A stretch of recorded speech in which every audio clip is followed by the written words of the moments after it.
Snapchat, Instagram, Twitter, and more. Follow Elliot in the Morning everywhere social at EITM Online. I thought for sure you were going 9 to 5.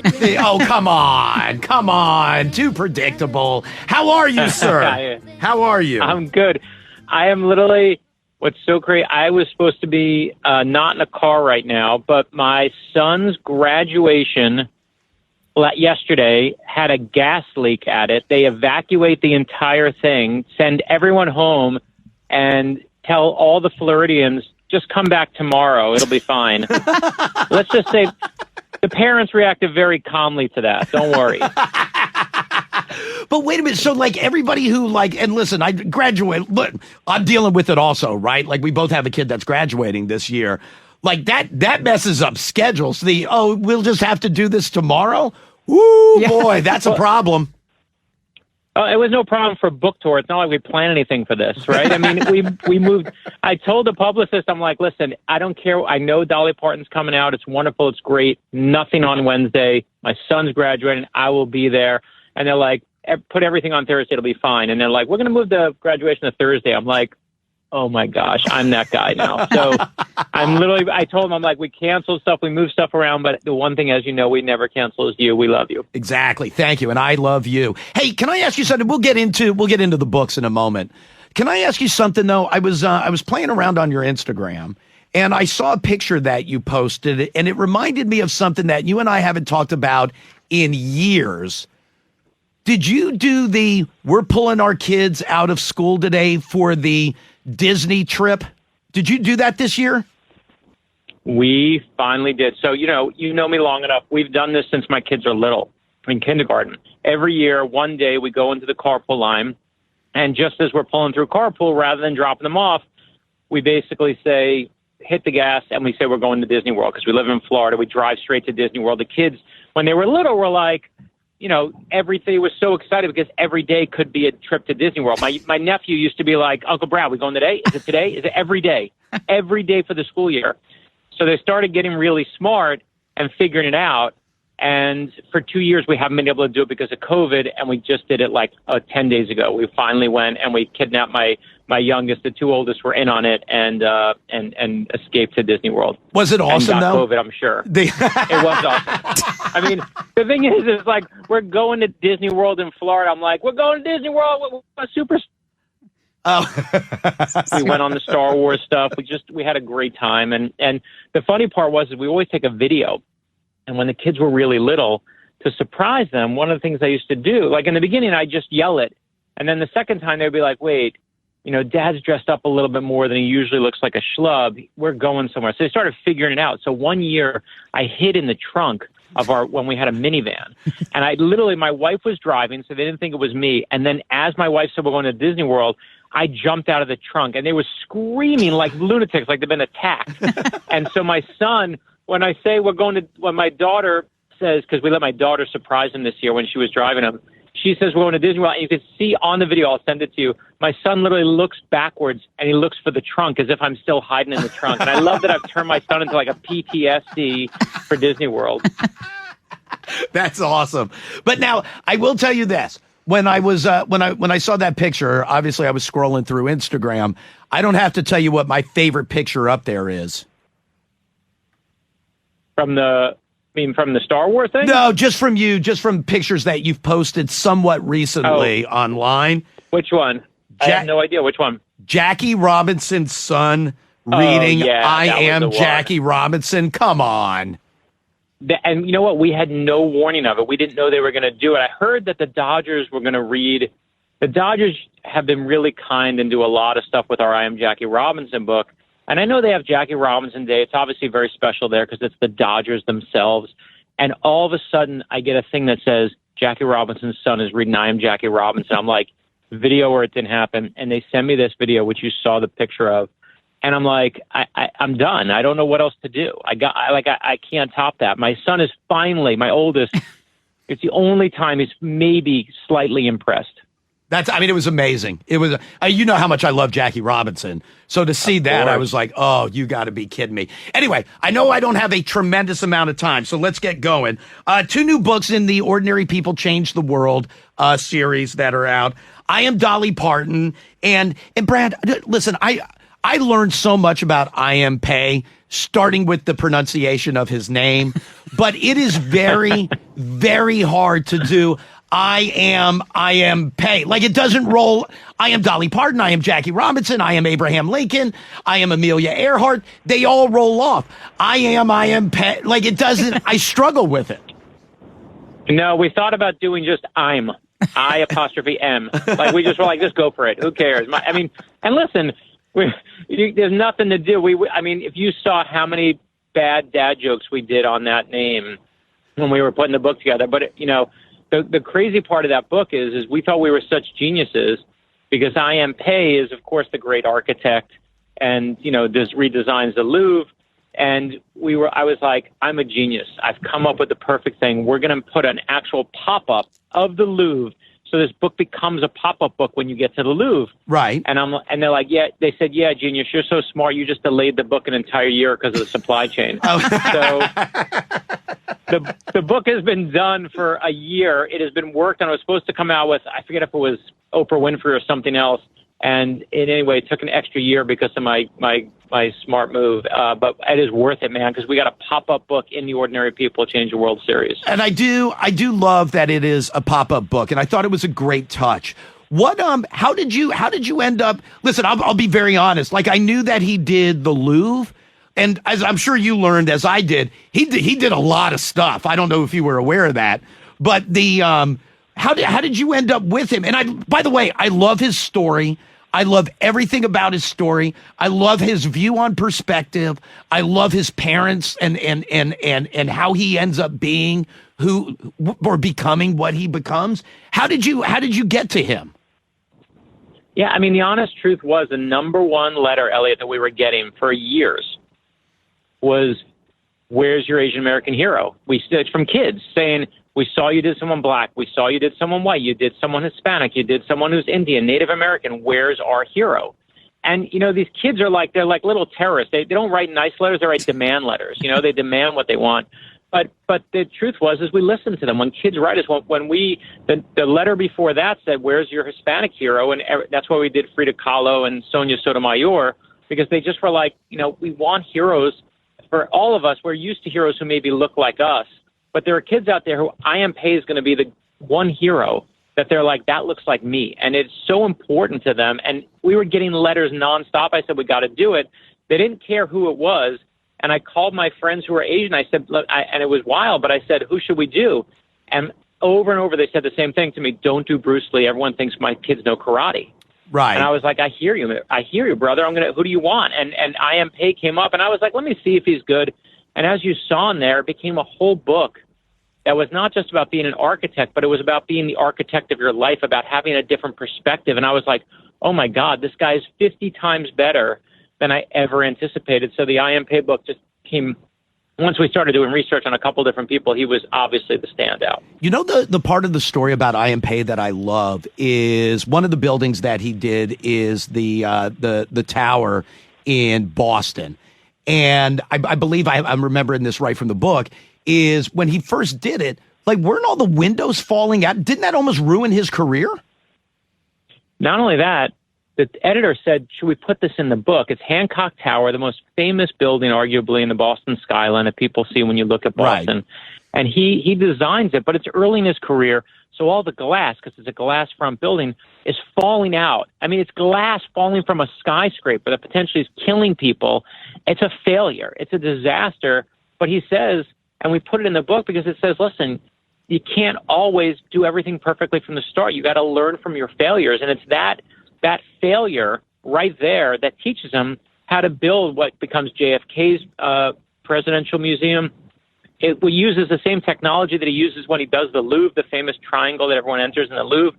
And I want my kids, I want my daughter to know this, I want my sons to know this, is that, you know what, it's from failure that you have your greatest successes.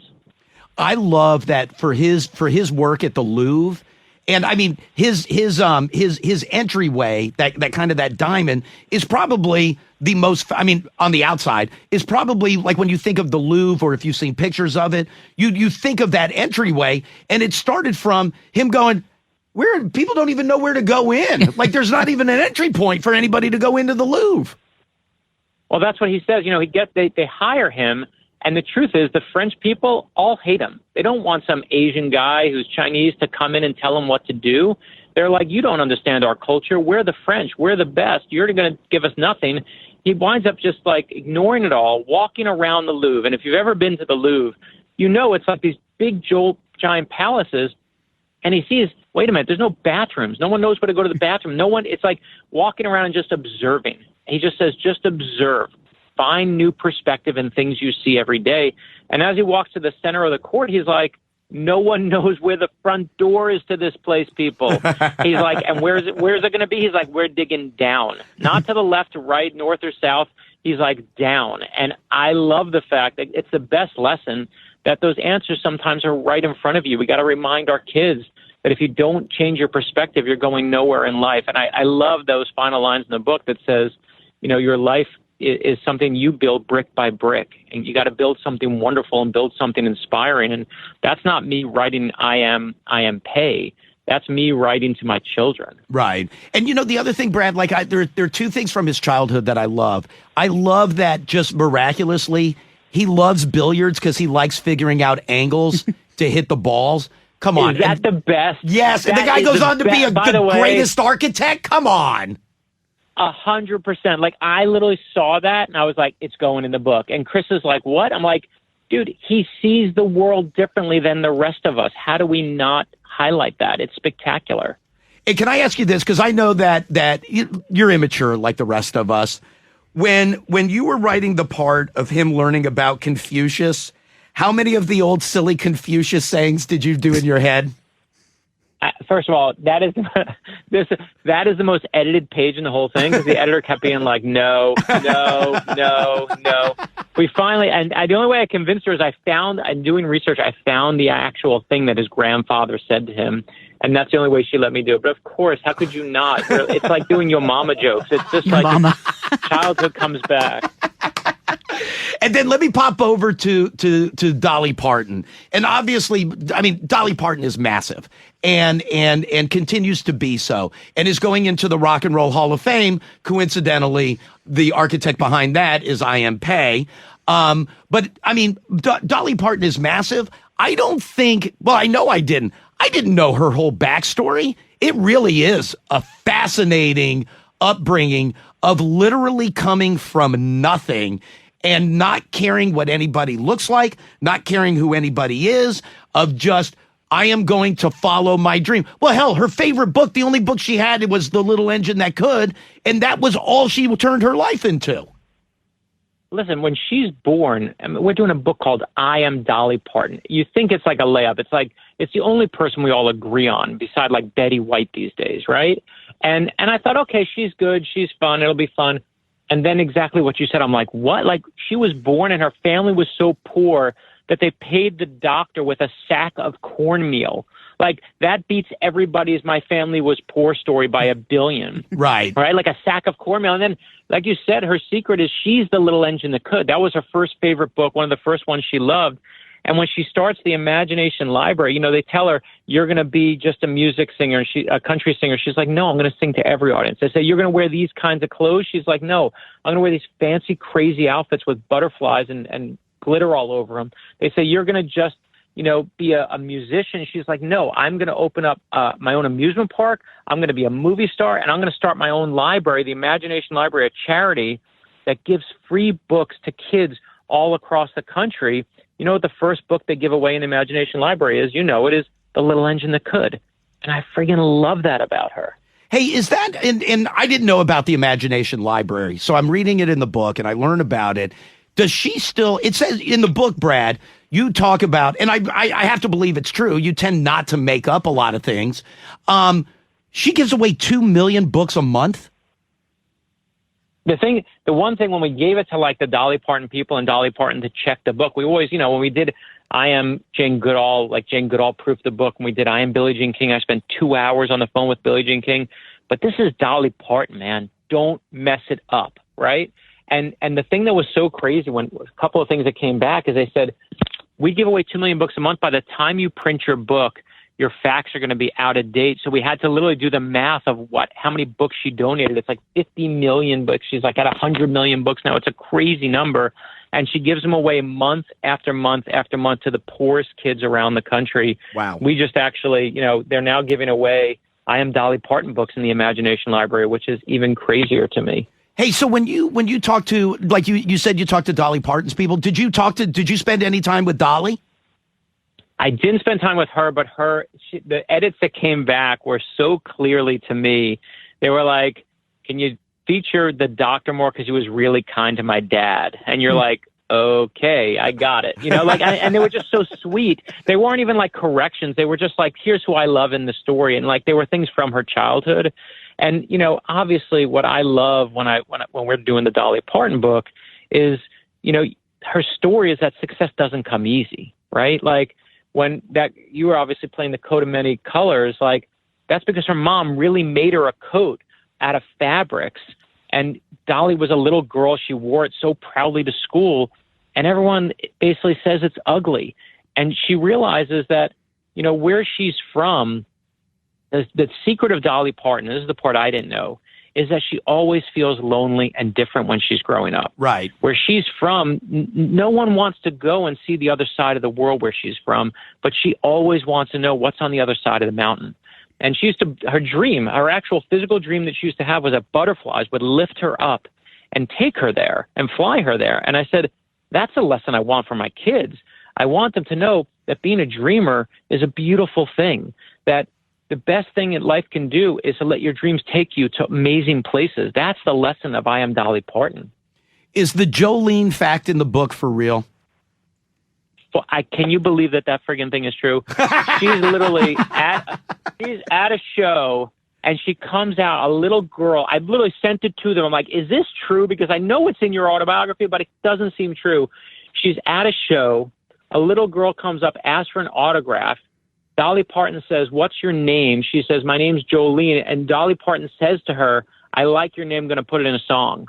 And she goes back and then starts putting in a song. And I'm like, you got to be kidding me. Like, it's just her life over. Like, she gets the coat of many colors and she literally writes a song on it. She meets a girl, Jolene, and these things just come out of her. She writes these songs like you and I are scrolling through Instagram, one after the other. And success after success, but never, ever forgets where she comes from. Right. So the Imagination Library starts where she lives in Tennessee. Of course, the Dollywood, they tell her Dollywood's going to fail. No one's going to go to an amusement park for a country music singer. And anyway, if you do it, you should put it in like a big state. And she's like, screw you all. I'm putting it in my home state. I'm putting it where I grew up, and you're all going to be wrong. And she's totally, absolutely right. Hey, on the Dollywood, where Chris Eliopoulos obviously does all the artwork, the Dollywood page, there is a young man in a blue shirt and a young man in an orange T-shirt that are very front and center. Am I supposed to know who they are? You would if you knew that Chris Eliopoulos had twin boys. Oh, there you go. But yeah, so I don't know if I've ever told you this, but we have been hiding. This is like book number 28 in the Ordinary People Change the World series. In every single book, Chris's twin boys are hidden in there. Are they really? In every single book, you're going to go back now. You're going to see every single book. My 3 kids are hidden in there. I'm hidden in every book. So you can always find me. I'm like the ball Where's Waldo that you can find in every book. Okay, can I interrupt you for a second? Yes. You're easy to find, and it's very funny that you're holding a cup of ambition. By the way, in the script of this book, Chris always hides me in a way that I don't know where I'm going to be, and he always makes it like a game that I get to play. But I wrote in him, I'm like, wherever you hide me, I need to be holding a mug that says Cup of Ambition. I'm like, I don't care about anything. The only other thing I ever asked for, and this is true, the only thing I ever asked for is I said, when we did I Am Anne Frank, the most Jewish comment ever, I said, I want to be wearing a yarmulke. I want to be very clear. Put the kippah on me, okay? And the only other thing I asked for, the only equivalent to wearing a yarmulke in I Am Anne Frank and the Holocaust book is give me the cup of ambition. And I was like, I can't think of anything that says who I am more than those two things put together. And then the last two things I want to mention. So I am Pay. That's out. That's available now. I Am Dolly Parton. That's out. That's available now. I want to fast forward a little bit, and I don't want to take any attention away from those two. But you have announced who the next one will be. I Am John Lewis will be coming out, and I Am Temple Grandin will be coming out. Dude, how great is that book going to be? I've seen the Temple Grandin book, of course, our first autistic hero that we're ever doing. I announced it on the book tour for the Lightning Rod, and I literally watched a woman who brought her autistic son to our book signing. As I said, I'm literally getting choked up now. As I said the words, burst into tears.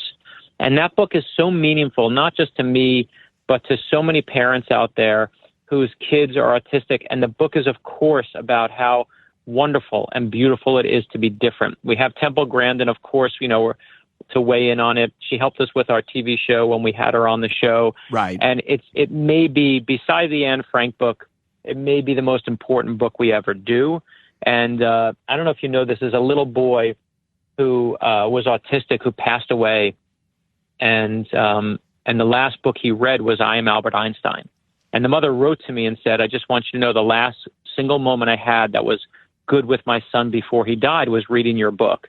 And so, of course, this book is a huge part of him and his influence on us, and so many autistic kids who have said to us, I read all the books, they memorize the books, they love the books, and we finally get to do a book for them. That's awesome. Yeah, when I saw that was coming, I was like, ooh, dude, that's a home run. And again, I don't want to take away from, I am Dolly Parton. Everybody knows who Dolly Parton is, but you learn so much about her. And like, it is, I mean, yes, she keeps fighting and she won't stop and she's lonely and she keeps going. But at the end of the day, her whole message is great. Just be your authentic you. That's good enough. That's all you need to be.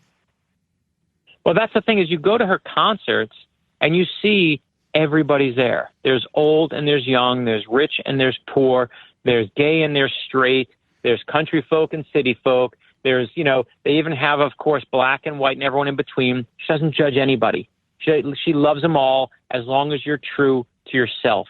And my God, do we need a lesson today for all of us, forget kids, adults too, that we just have to accept ourselves for who we are and love ourselves for who we are. And that's why we love Dolly Parton, because we get that feeling. It's not, yes, she's nice, or yes, we love her singing 9 to 5. It's that we feel like she's truly herself. And she's almost a caricature, but she loves herself for who she is. And if she can, man, we should too. Have a blast at graduation today. I hope they got that gas leak fixed. I mean, if we're on the news, my last request is buy some books, people. That's all I can ask. I mean, by the way, it's Florida. I'm sure they did a great job in the repairs because we do nothing but first-rate work here. All right, Brad. Hey, congratulations. The books are great, but congratulations on the graduation today. Love you, brother.